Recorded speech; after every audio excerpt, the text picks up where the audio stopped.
Bienvenue sur Terre de Mission, l'émission religieuse du dimanche de TV Liberté, en ce dimanche 3 février, 4e dimanche après l'Épiphanie.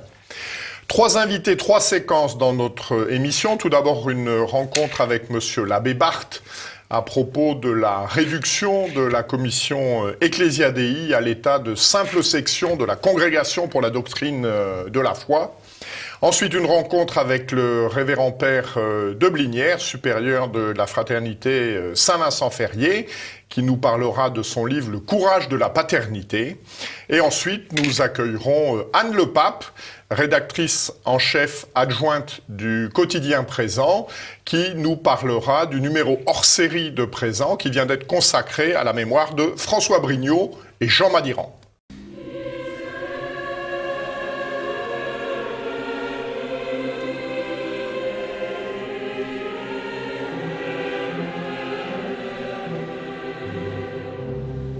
Bonjour Monsieur l'abbé. Bonjour.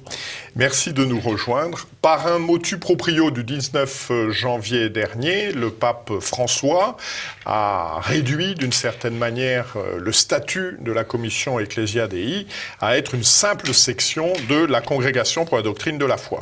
Quelles étaient la mission d'une part et les origines d'autre part de cette commission ?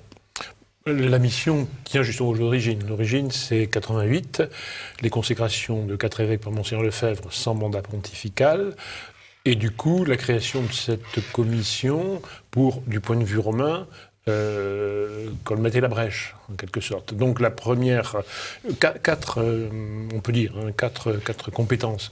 La première, de s'occuper de communautés, donc qui vont être appelées communautés Ecclesia Dei, communauté donc traditionnelle, vouée à la communauté sacerdotale et séminaire, vouée à la liturgie traditionnelle, mais légalement, on va dire, les gens de la fraternité Saint-Pie, donc gérer ces communautés, les organiser, etc. Comme la fraternité Saint-Pierre, la première de toutes, mais plus tard le Christ Roi, le Chemeret le Roi, les Saint-Vincent-Ferrier, etc. Ensuite, deuxième compétence, faire une médiation entre les évêques d'une part et les fidèles d'autre part, et les prêtres aussi, pour la célébration de la liturgie traditionnelle. Ça valait en 88 de manière importante, mais enfin pas beaucoup plus encore après 2007, le motu proprio Summum Pontificum.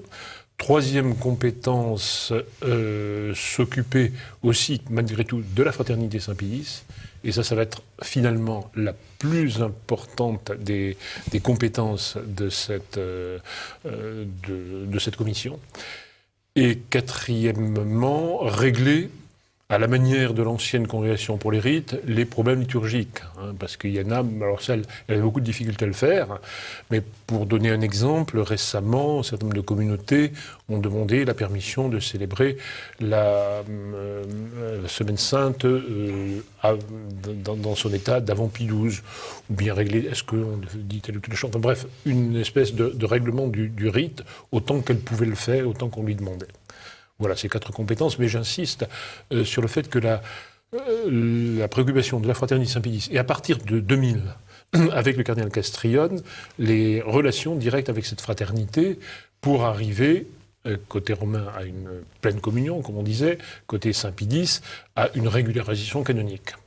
Alors, qui va s'occuper de ces compétences ? Je pense également il y avait 2 autres aspects. C'était la supervision des visites canoniques, également la validation des élections des supérieurs des communautés. Voilà, qui va s'occuper de ça ? Ça, je le fais rentrer dans s'occuper des communautés, les régions. Alors, toutes les compétences passent à la Congrégation pour la doctrine de la foi, dont il faut rappeler que la commission Ecclesia Dei dépendait déjà, depuis 2009. Mais désormais, c'est un bureau, une section, comme on dit, qui s'occupera de toutes ces choses-là.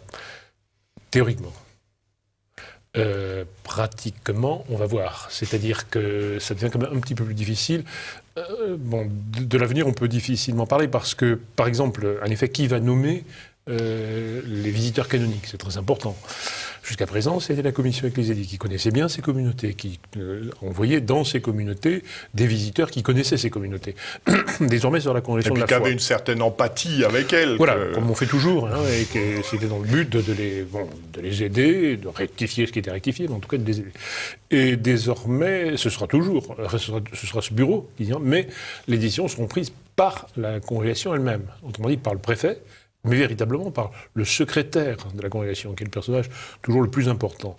Or, dans cette congrégation, pour la foi, pour la doctrine de la foi, il y a 2 secrétaires, un qui a été nommé assez récemment et qui, on va dire, n'est pas favorable au monde Saint-Pie V, et un autre, Monseigneur Dinoya, qui lui, au contraire, est un dominicain. Est un dominicain, c'est ça, qui connaît bien, et qui a fait partie, qui a même été président de la commission Ecclesia Dei jadis.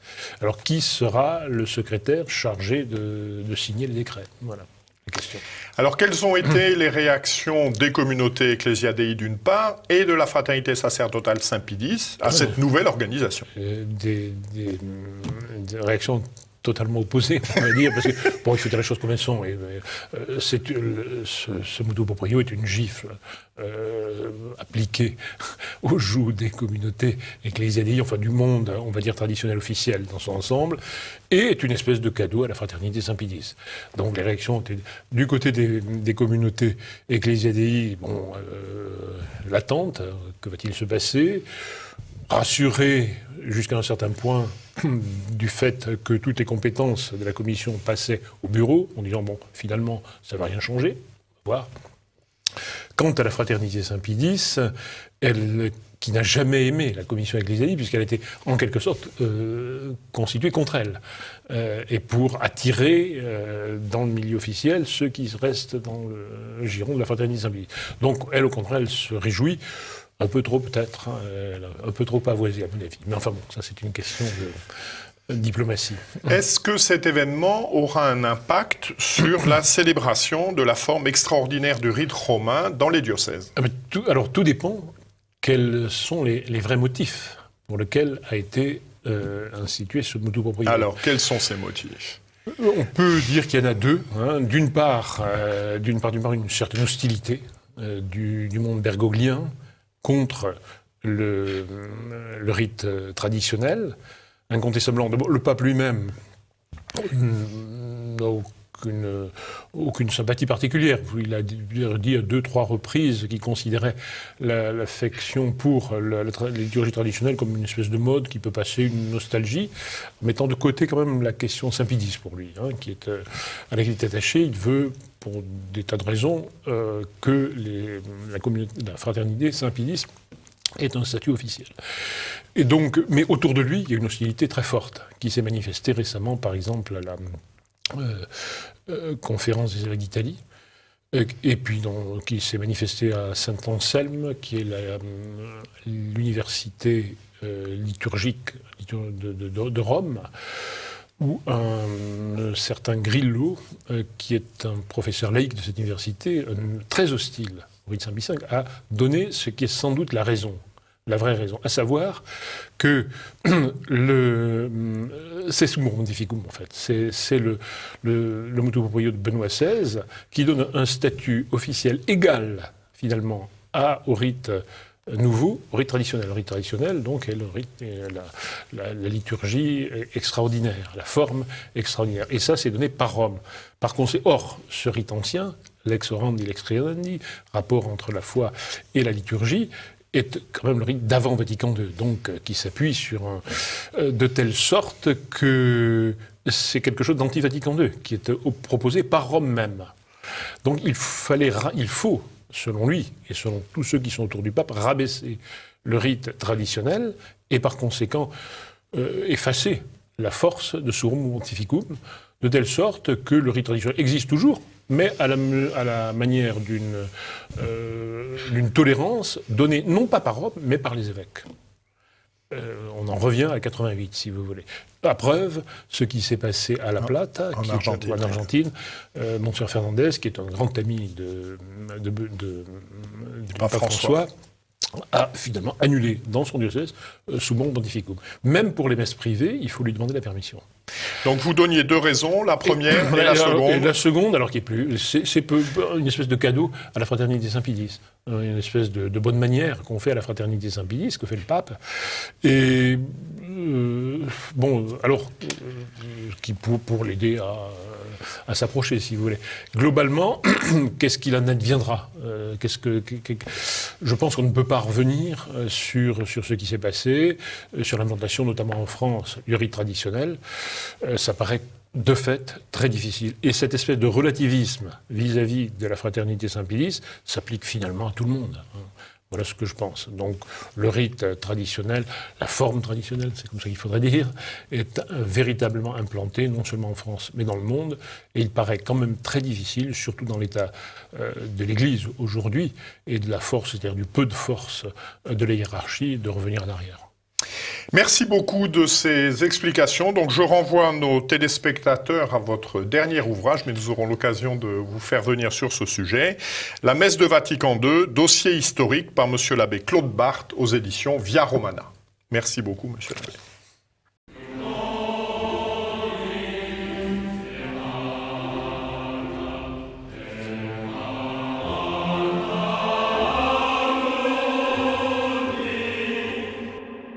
Bonjour mon père. Bonjour Jean-Pierre. Vous venez de publier aux éditions Dominique Martin-Morin Le courage de la paternité, donc qui est un ouvrage préfacé par Jean de Vigry, qui contient 14 conférences et prédications. Mais de quoi traite ce livre et pourquoi faudrait-il du courage aujourd'hui pour assumer sa paternité ? Alors ce livre est très dense, je vais donner quelques lignes de lecture, mais il faut que les lecteurs sachent bien que en fait mes chapitres sont des arrêts sur image sur cette notion que j'estime très importante, la paternité, et qui de fait demande du courage, parce qu'elle est aujourd'hui très combattue.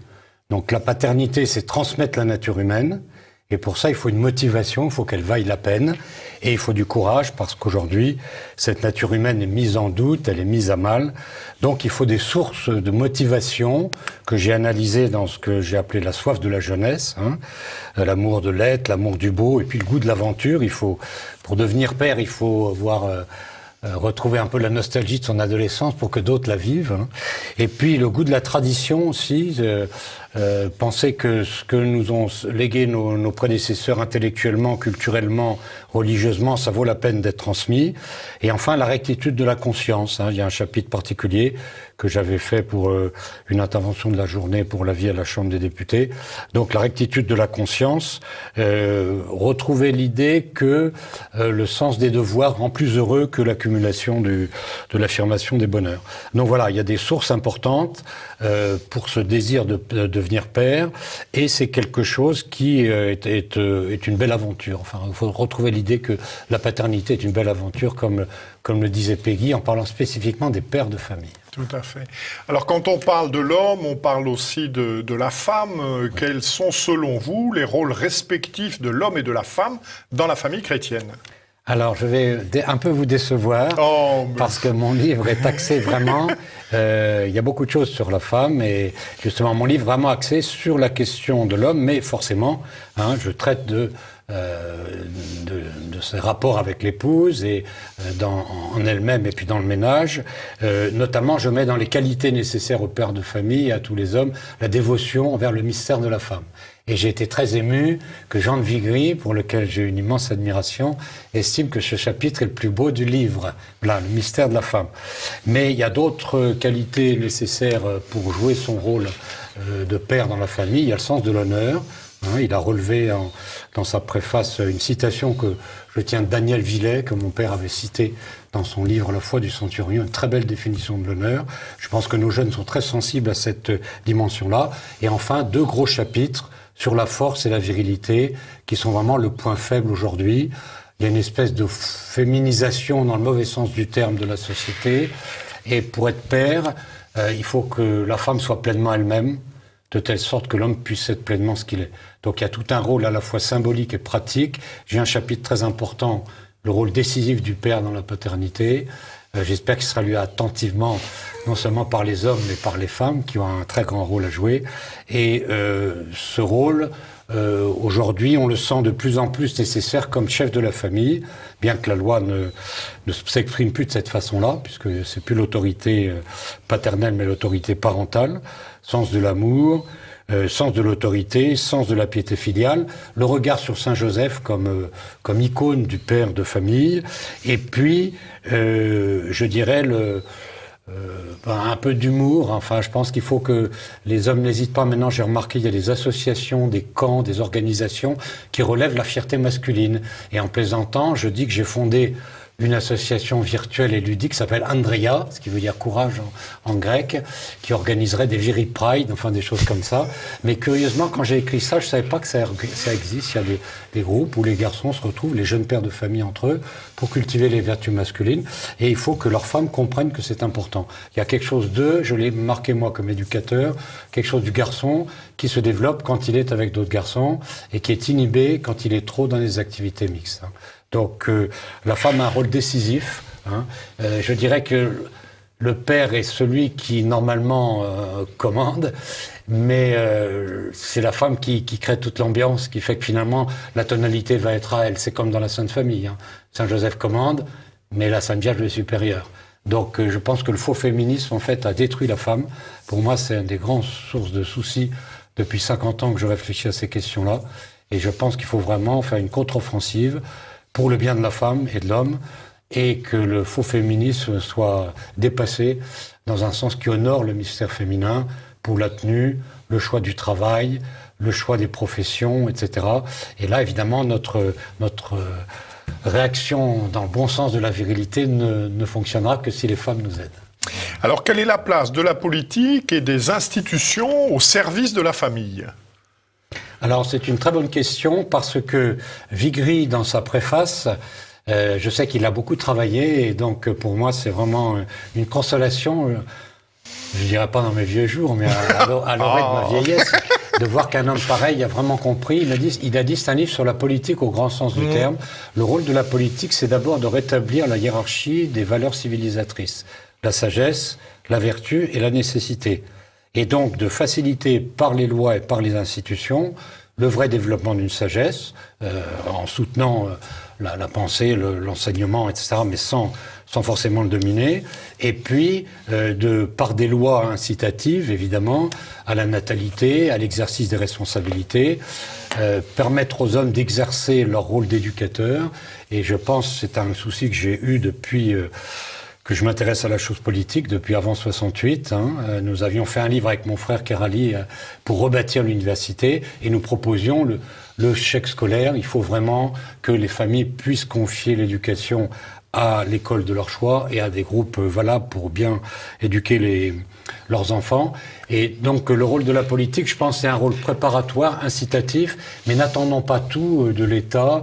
Vraiment, c'est à nous de nous mettre en route pour que, comme l'ont fait les chrétiens dans le temps de persécution et dans le temps des invasions barbares, des chefs politiques puissent ensuite vraiment comprendre la nécessité de soutenir ça. Et en particulier, je crois qu'un des rôles des chefs, ou du moins de l'élite, ce qu'il en reste culturelle et politique, c'est de favoriser la vraie identité, qui est la condition d'ouverture à l'universel. Ça, c'est un de mes chapitres. Oui, je pense que vraiment, on le redécouvre aujourd'hui avec des événements récents. L'affirmation de l'identité respectueuse de l'homme et de la nature humaine est une condition de l'ouverture universelle. Et la démolition des identités, c'est l'organisation du chaos et de la tyrannie du plus fort. Donc le rôle de l'État, c'est aussi de favoriser l'identité des familles. Alors, votre dernier chapitre s'intitule « Mai 68 ou l'antipaternité ». Donc, vous avez un débat de fond. Vous avez également le témoignage de cette période que vous avez connue. Le président de la République, finalement, a renoncé à commémorer mai 68, alors qu'il en avait été question. Est-ce que ce serait le signe d'un retour au réel, au-delà des utopies constructivistes de cette période ? Voilà. Très bonne question, Jean-Pierre. J'en ai parlé avec Patrick Buisson dans un petit travail que nous avons fait récemment au mois de novembre. Et on m'a dit, votre optimisme contraste avec le pessimisme de Buisson. Oui. En fait, je ne suis pas optimiste. Mais je veux éviter qu'on se suicide tous après l'exposé de la situation. Ce serait mieux.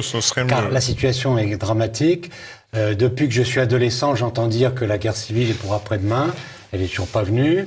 Et tout en souscrivant entièrement et en remerciant Patrick Buisson de son remarquable analyse et celle de nos amis sur la gravité de la situation, je crois que la fête du désir est en train la fête du désir affolé qui a été 68, d'engendrer sa société dépressive et d'engendrer un tel ennui que les conditions favorables à une insurrection des hommes libres, j'ai appelé ça comme ça, on était la semaine entre acte 1 et acte 2 des Gilets jaunes. Je dis pas là, on avance. Il y a un rapport, mais en tout cas, je parlais de l'insurrection il y a une fatigue, si vous voulez, et je crois que sans dire que les idéologies libertaires vont reculer de façon décisive, en tout cas dans le peuple réel, dans les vrais gens, il y a une lassitude telle que nous devons aller vers elle, et je trouve normal que les élites, que des évêques aillent rencontrer les gens sur le terrain, que les élites, même universitaires, se penchent vers la réalité du problème, pour ramener donner une porte de sortie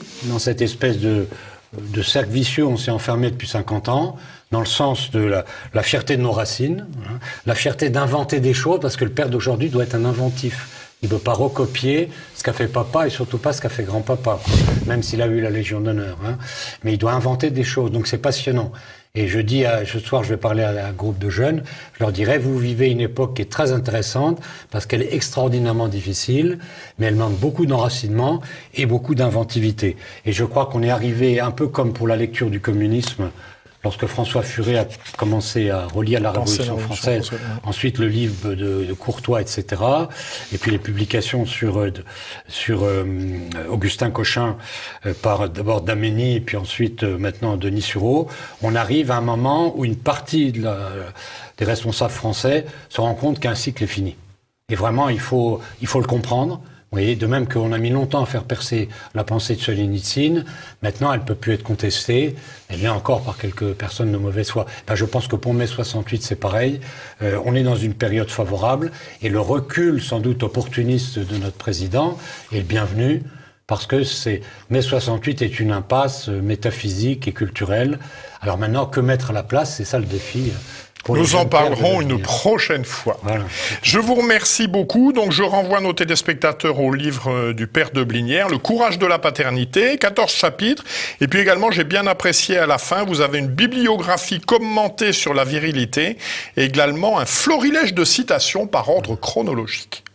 Merci, mon père. Merci, Jean-Pierre.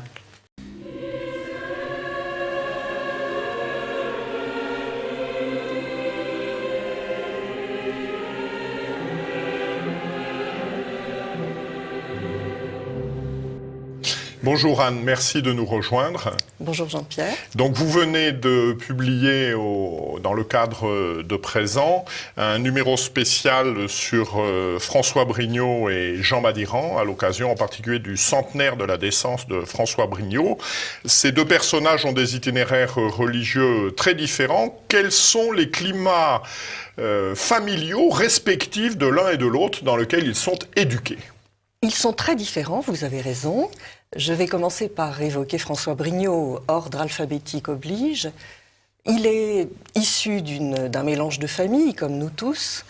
Donc famille maternelle de paysans bretons autour de Concarneau, de tradition catholique.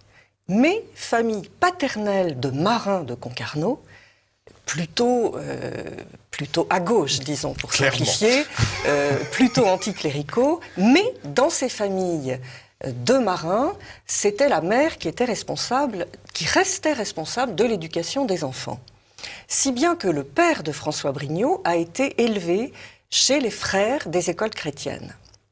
Il y est resté jusqu'à l'âge de 14 ans, et à ce moment-là, sa sœur aînée a obtenu son diplôme d'institutrice. Oui, mais pour avoir un travail, pour avoir un stage, pour avoir un poste, l'inspecteur d'académie est venu voir la mère des enfants en la prévenant qu'il fallait faire preuve de bonne volonté vis-à-vis de l'école publique et qu'il fallait donc qu'elle mette son fils à l'école publique. Ce qui a été fait, il n'avait pas vraiment le choix. L'enfant, le jeune garçon est resté à l'école publique, puis est allé à l'école normale d'instituteur, où il a perdu la foi. Et où il a même acquis, selon son fils, qu'il l'écrira plus tard, une étrange détestation de l'Église. si bien que quand il s'est marié et qu'il a eu son fils, il ne l'a pas fait baptiser, ce qui était assez rare à l'époque. Jean Madiran, c'est totalement différent. Il est élevé dans une famille chrétienne. J'en veux pour preuve la très belle dédicace de l'hérésie du XXe siècle, à la mémoire de mon père, à la mémoire de ma mère, qui m'ont appris à être chrétien et à faire face. Jean Madiran a fait peu de confidences, mais on sait, grâce à l'excellente biographie de Daniel Masson, je cite le début de son premier chapitre, « On peut dire de Madiran ce qu'on a dit de Corneille, il n'était pas un converti, et, installé dès sa naissance dans la solide maison chrétienne, il ne l'a jamais quitté. » Daniel Masson précise tout de même qu'il a vécu ce qu'elle appelle quasiment une seconde naissance avec la rencontre d'André Charlier, naissance toute spirituelle. Il a découvert Maurras en classe de seconde, saint Thomas d'Aquin en première année de Cagne, mais Péguy avec André Charlier. Alors sur le plan religieux, qu'est-ce qui les différenciait et qu'est-ce qui les unissait ? Eh bien, vous l'avez compris, la grosse différence, c'est que l'un a été élevé chrétiennement, de façon tout à fait normale dans une famille chrétienne, et que l'autre n'a pas été baptisé et n'a pas été élevé chrétiennement, a eu quelques rudiments grâce à sa grand-mère maternelle. Et puis à l'époque, on était quand même plongé dans un univers catholique, mais c'est pas comme maintenant. Mais voilà, n'étant pas élevé de façon chrétienne.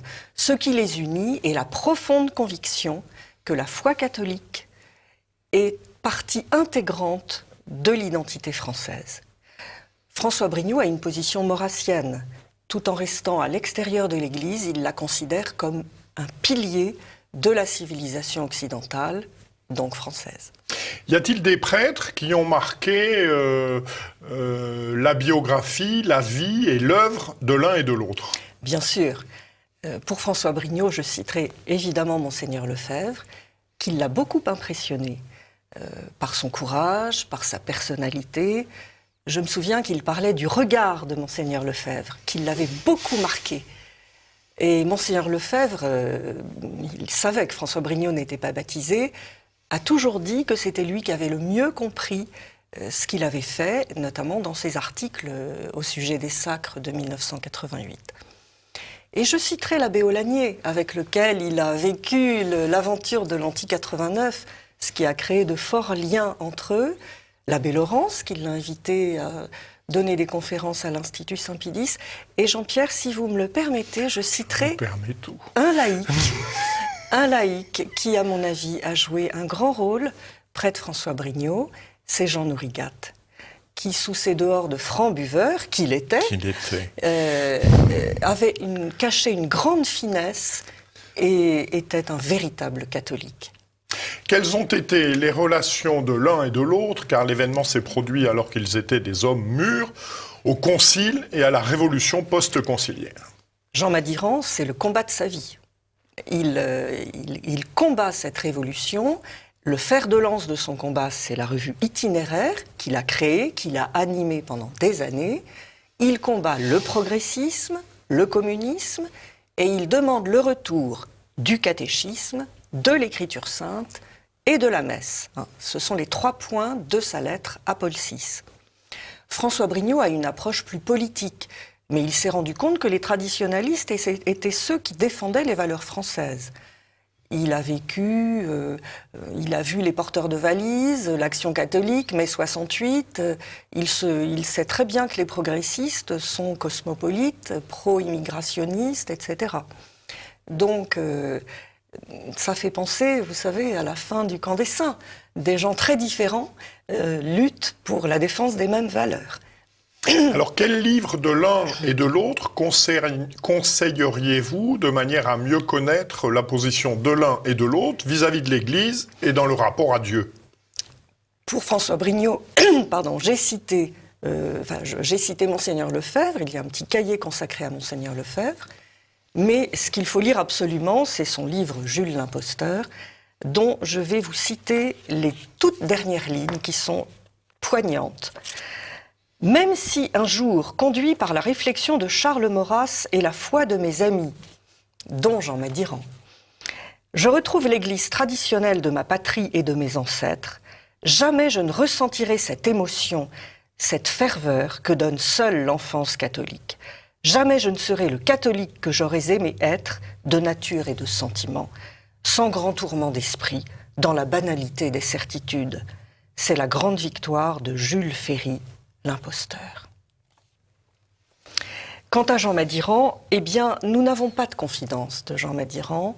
Il n'a pas écrit d'autobiographie, mais je recommande la lecture de L'hérésie du XXe siècle, qui est le livre qui, à ses yeux, était le plus important dans son œuvre et qui vient d'être réédité avec une belle préface de Michel de Gégère, une riche étude de Philippe Maxence, et on trouve dans ce livre l'analyse des raisons intellectuelles de la crise de l'Église et de la crise de notre civilisation. Merci beaucoup, Anne. Je pense que l'on peut dire que vous avez là réalisé une belle œuvre de piété filiale. C'est ce que nous voulions faire. Nous sommes, et nous le disons, des héritiers, à nous d'être à la hauteur de cet héritage, et nous sommes sous des aspects différents.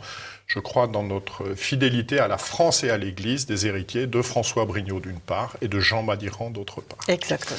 Pour nos téléspectateurs qui veulent aller plus loin, donc ils peuvent acquérir ce numéro de présent, deux grandes voix de la droite nationale, Brignot et Madiran, donc le commander directement à présent au prix de 7 € franco de port.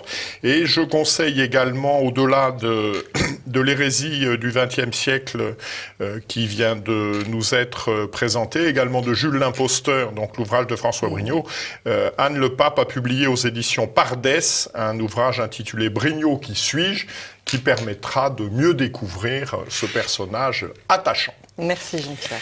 Voilà, nous nous retrouvons donc pour notre prochaine émission le 10 février prochain. D'ici là, que Dieu, qui est Père, Fils et Saint-Esprit, nous garde. Bon dimanche à tous.